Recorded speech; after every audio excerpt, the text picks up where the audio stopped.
pagi, mereka bangun dengan keadaan yang sangat aneh. Sepatu para putri seolah-olah mereka menangis semalaman. Raja harus membelikan sepatu baru yang setiap hari. Tetapi, keesokan harinya, sepatu tersebut selalu rusak. Raja atau anak buahnya tidak dapat mengucapkan misteri sepatu itu. Terjadi bagaimana sepatu baru bisa rusak hanya dalam waktu semalam. Yang mulia, kamu juga tidak mengerti.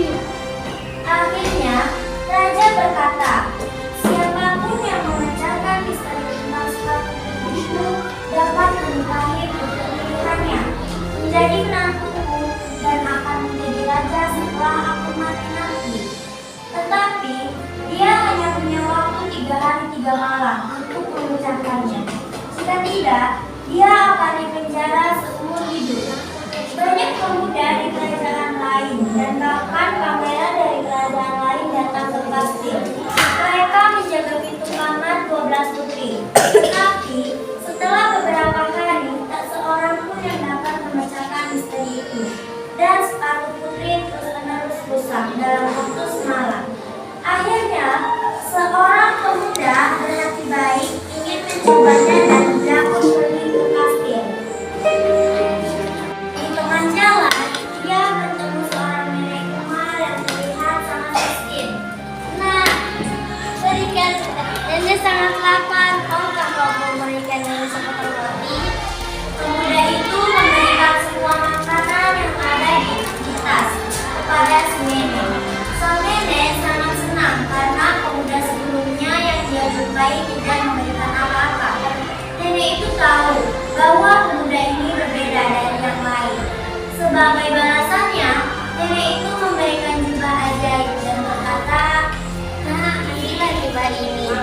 Kenakan padamu. Assalamualaikum. Sepatu akan menjadi tak terlihat untuk memecahkan misteri putri itu. Tapi hati-hati, jangan meminum apapun yang diberikan oleh putri itu. Mereka memang putri-putri nakal." Pemuda itu mengambil jubah ajaib dan pergi ke kastil. Ketika tiba di kastil, ia menyampaikan tujuannya, yaitu untuk memecahkan misteri sepatu. Hari pertama, ketika ia berjaga di depan kamar putri, putri suku keluar dengan segelas air limun dan berkata, Aku membawakan 11 kafir untukmu. Pasti karena kau bisa menjawab kesulitanmu.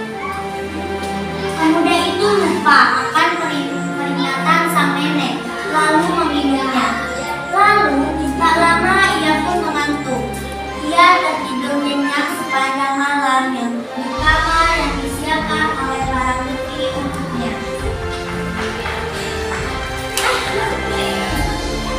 Ketika pagi datang, pemuda itu bangun dengan panik dan berkata, Seharusnya aku memakai jubah ajaib itu dan masuk ke kamar putri. pada malam kedua, pemuda itu berjaga lagi di depan kamar putri. Kali ini, putri lainnya keluar dengan membawa segelas jus.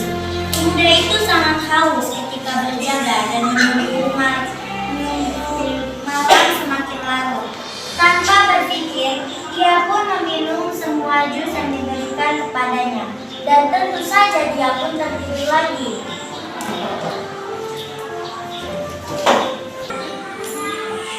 Keesokan paginya, saat terbangun, ia pun ingat pesan sang nenek. Hati-hati, jangan minum apapun yang diberikan putri kepadamu. Pasti ada obat tidur yang diberikan putri itu. Pada saat itu, raja mendatangi sang pemuda dan berkata, 2 hari berlalu dan kau masih belum memecahkan misteri sepatu itu. Jika hari ini kau gagal, kau akan dipenjara seumur hidup. Raja mengakhiri ucapannya lalu pergi.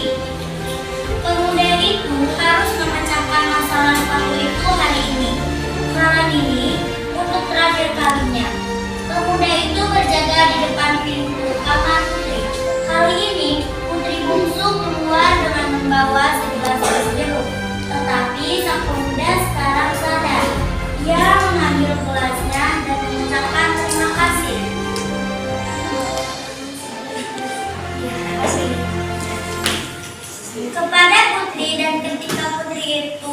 lagi, ia membuang jeruk kepot di sampingnya.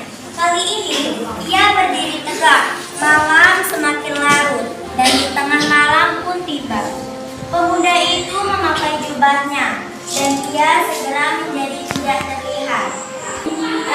Pemuda itu membuka pintu dan tidak percaya pada apa yang dia lihat.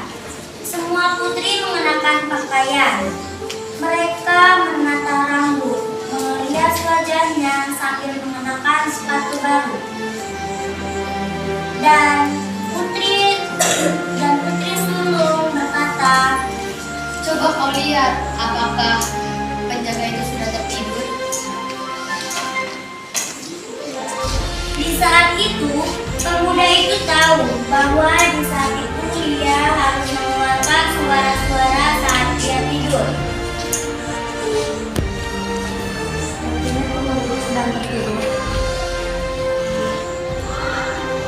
Pemuda itu pun masuk ke kamar para putri.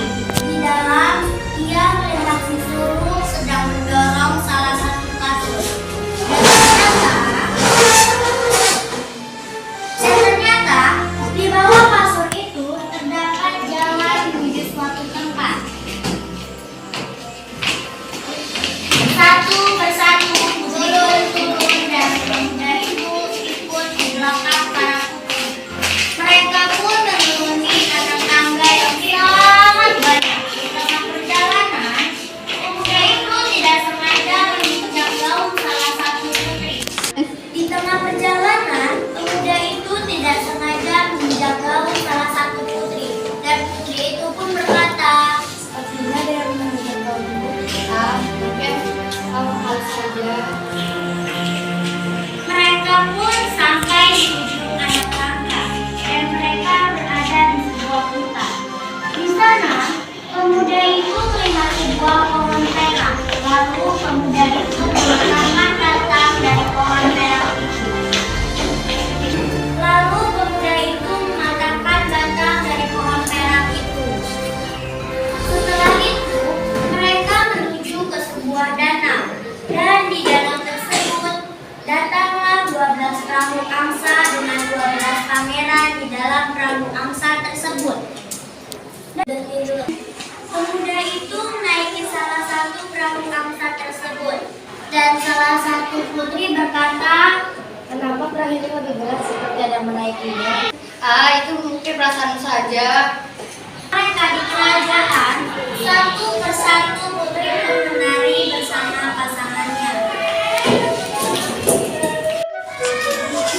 Sesampainya mereka di kerajaan, satu persatu putri pun menari bersama pasangannya.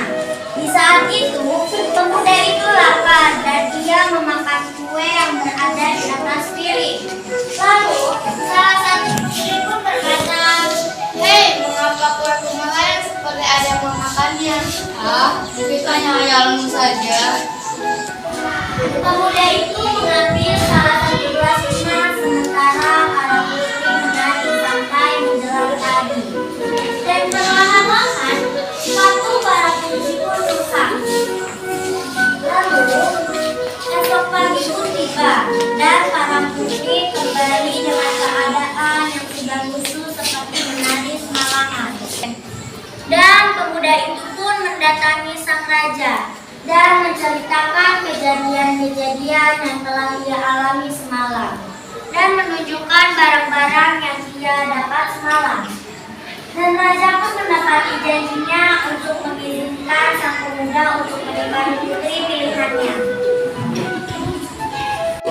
Sang raja pun menepati janji untuk mengizinkan sang pemuda untuk menikahi putri pilihannya. Sang pemuda itu pun memilih putri bungsu dan mereka pun hidup bahagia.